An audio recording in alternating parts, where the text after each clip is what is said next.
তারা যখন বলছেন যে যুদ্ধ একটা অনিবার্য, যুদ্ধ করতে হবেই, এটাকে কোনো অবস্থাতেই যাকে বলা হয় ভয় না পাওয়ার কোনো কারণ নেই। এবং সেই যুদ্ধটা কার সঙ্গে হবে? আওয়ামী লীগের সঙ্গে যুদ্ধ হবে না, কোনো অবস্থাতেই যুদ্ধ হবে না। কারণ Awami League is out of the senior, তারা পরাজিত, তারা পলাতক, তারা দেশের মধ্যে নেই। তারা কেন এদের সঙ্গে যুদ্ধ করবেন?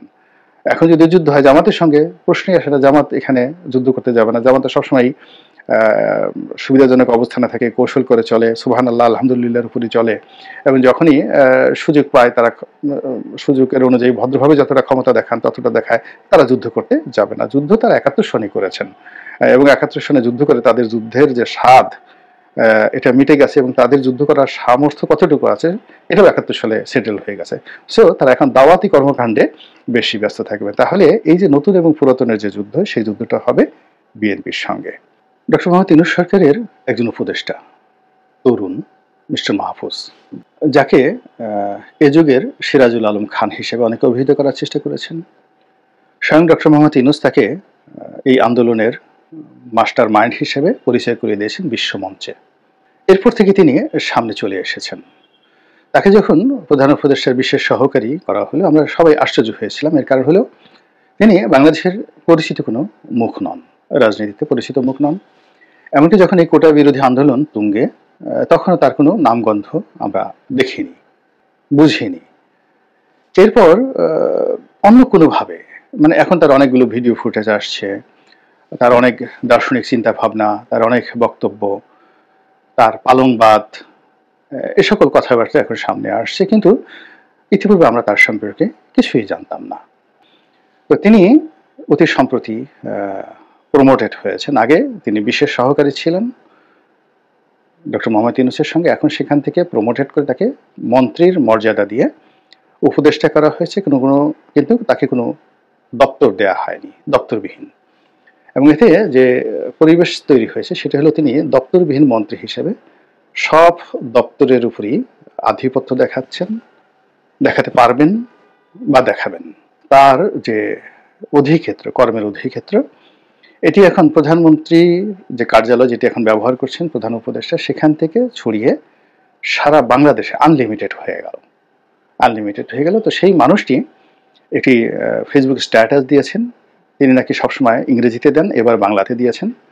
তো এগুলো নিয়ে আলাপ আলোচনা হচ্ছে, অনেকে এটাকে খুবই গুরুত্ব সহকারে প্রচার করছে, আবার অনেকে ঠাট্টা মস্করা করছে যে তিনি কিসের সমন্বয়ক। বাংলাতে একটা সাক্ষাৎকার দিয়ে, মানে স্ট্যাটাস দিয়েছেন যেখানে অনেকগুলো বাংলা ভুল, বানান ভুল ইত্যাদি নানা রকম কথাবার্তা। তার এই বক্তব্য নিয়ে কথা বলছে এই কারণে যে আলটিমেটলি তিনি যে বক্তব্যটি দিয়েছেন এটি সারা বাংলাদেশে ভাইরাল হয়ে পড়েছে। তিনি যেটি বলেছেন যে গৃহযুদ্ধের যে পরিবেশ এটি তৈরি হয়ে গিয়েছে এবং এই যুদ্ধটা অনিবার্য, এটা হবেই, এরকম তার বক্তব্য। সবাই আলোচনা করেছে, আমি যেটা বলার চেষ্টা করছি আমার মতো করে। ২ নম্বর হলো যে এই যে গৃহযুদ্ধটা এটি হবে নতুনদের সঙ্গে পুরনোদের। এখন পুরনো বলতে তিনি বয়স্ক মানুষ, the old man, the old culture, এগুলোর ব্যাপারে বলেননি। তিনি যেহেতু এখানে সমন্বয়ক হিসেবে, উপদেষ্টা হিসেবে, বিশেষ সহকারী হিসেবে একটি বিশেষ রাজনৈতিক মতাদর্শকে তিনি লালন করবেন বা করছেন। তো সেই হতে সমন্বয়করা যে রাজনীতি করতে চাচ্ছে এবং তারা যে রিসেট বাটন চেপে অতীতের সকল ইতিহাস মুছে দিয়ে ২০২৪ সনের জুলাই এবং আগস্টের যে বিপ্লব, এখান থেকে একটি নতুন ধারাবাহিক রাজনৈতিক ইতিহাস তারা তৈরি করতে চাচ্ছেন। এবং এটা স্বয়ং প্রধান উপদেষ্টা একাধিকবার তিনি বলেছেন এবং তার সেই রিসেট বাটন চাপা নিয়ে, জুলাই আগস্ট বিপ্লব নিয়ে তার এই কথা নিয়ে নানান রকম বিতর্ক হয়েছে।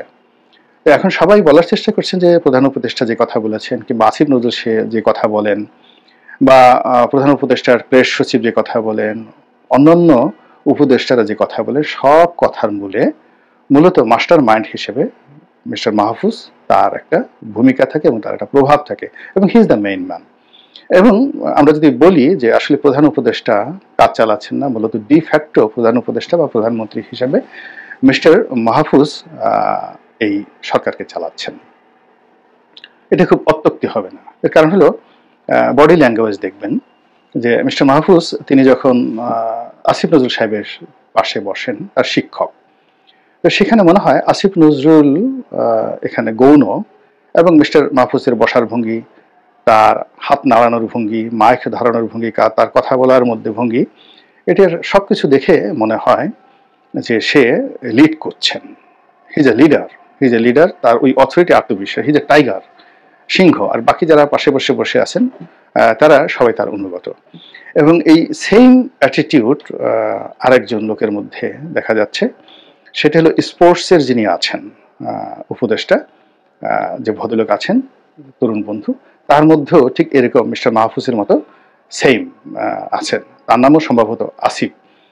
তো তিনি যেভাবে হাঁটেন, সেটা গেঞ্জি পরে যান, ট্র্যাক স্যুট পরে যান, তারপর যেভাবে কথা বলেন, সেখানেও তার একটা অথরিটি আমরা লক্ষ্য করি।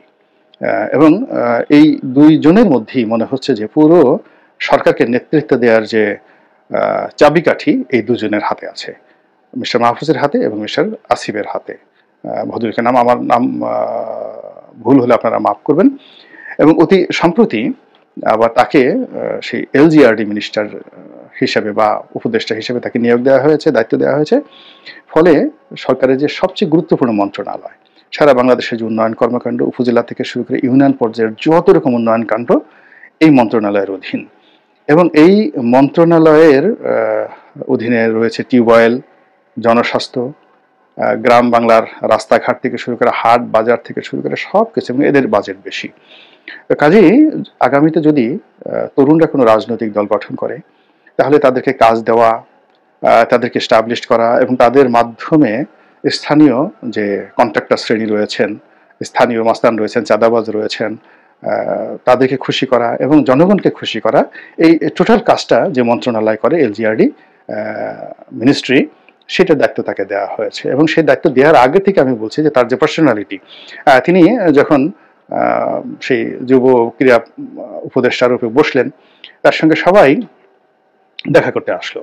তো তিনি একেবারে পায়ের উপর পা তুলে বসে, ঠিক অনেকটা বেগম খালেদা জিয়ার চাইতেও একটা রাজস্বিক ভঙ্গি নিয়ে তিনি বসে রইলেন, এবং সবাই তাকে হ্যান্ডশেক করবে এই সাহসও সবাই পেল না।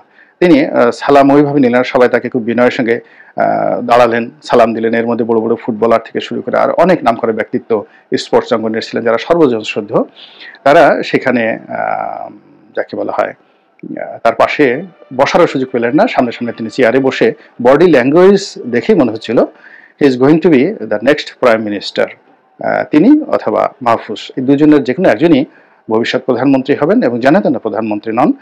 তাদের ব্যক্তিত্ব হবে অনেকটা যাকে বলা হয় বেগম খালেদা জিয়ার মতো।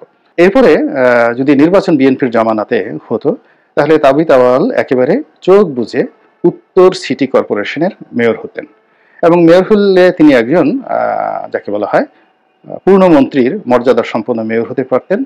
সেই যে 2014 সনে এই হলো তাবিত আওয়ালের গ্রেড। অন্যদিকে যদি বিএনপিকে ভবিষ্যতে ক্ষমতায় ধরেন, তারপরে শেষে তারেক রহমান সাহেবকে যদি ভবিষ্যতের প্রধানমন্ত্রী হিসেবে কেউ কল্পনা করেন, সেক্ষেত্রে বিএনপির সবচেয়ে প্রভাবশালী তারেক রহমানের কাছে এই মুহূর্তে যে কজন ঘনিষ্ঠজন আছেন, তার মধ্যে ওয়ান অফ দ্য টপ 3, 1, 2, 3, সেই 1, 2, 3-এর মধ্যে তাবিত আওয়াল অন্যতম।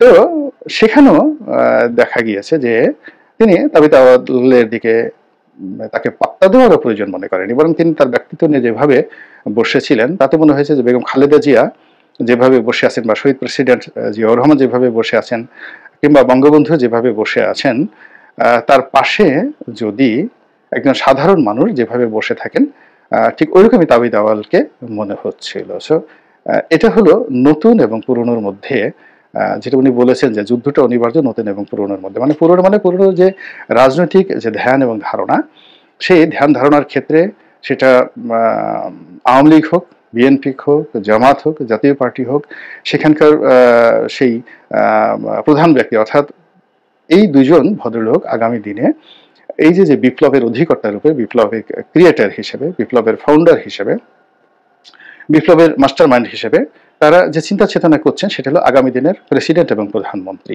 বাংলাদেশের। তো ওইভাবে তাদের চোখে মুখে যে অভিব্যক্তি প্রকাশিত হয়ে গেছে, সেই অভিব্যক্তির পাশে আপনি যদি এখন তারেক রহমান সাহেবকে এনে বসিয়ে দেন, তো তারেক রহমান সাহেবকে দেখলে, এই তাবিত আওয়ালকে দেখলে উনি যে ধরনের অ্যাটিটিউড করছেন, তারেক রহমান সাহেবকে দেখলে অলমোস্ট সেমই করবেন।